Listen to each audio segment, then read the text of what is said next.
Hello all. Pressure కుక్కర్లో ఇడ్లీ ఎట్లా వేసుకుంటామో మనందరికీ తెలుసు. కానీ ఇవాళ నేను ఇన్స్టాపాట్లో ఎలా వేస్తారో సెట్టింగ్ చూపిద్దాం అనుకుంటున్నాను. ప్లేట్ నిండే వాటర్ పోసుకోవాలి. ఆ తర్వాతకి ఇడ్లీని ఇలా మనం ఇడ్లీ ప్లేట్లో వేసుకొని పెట్టుకోవాలి. ప్యాన్స్కి వచ్చే లిడ్స్ వాడచ్చు.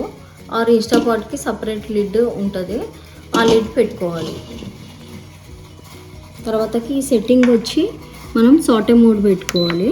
15 మినిట్స్ సాటే మోడ్లో పెట్టి అంతే. మనం వదిలేస్తే మనం బేబీ సిట్టింగ్ ఏం చేయక్కర్లేదు.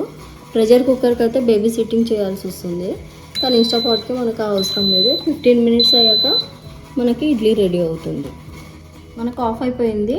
ఇడ్లీ బయటకు తీసాను. ఇడ్లీ రెడీ అయిపోయింది. నెక్స్ట్ మనం పెరుగు ఎలా తోడేసుకోవాలో చూద్దాం. గోరువెచ్చని పాలల్లో ఒక 2 స్పూన్స్ పెరిగేసుకోవాలి. తర్వాతకి మంచిగా కలుపుకోవాలి. ఇన్స్టాపాట్లో రెగ్యులర్ వాటర్ పోసుకోవాలి. మనము గిన్నెని ఇన్స్టాపాట్లో పెట్టుకొని యోగర్ట్ మోడ్ ఆన్ చేసుకోండి. ఇది 8 అవర్స్ ఉంటుంది, కానీ మనకు 6 అవర్స్ కల్లా అయిపోతుంది.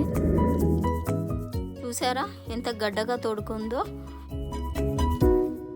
ఓకే అండి, మళ్ళీ కలుద్దాం.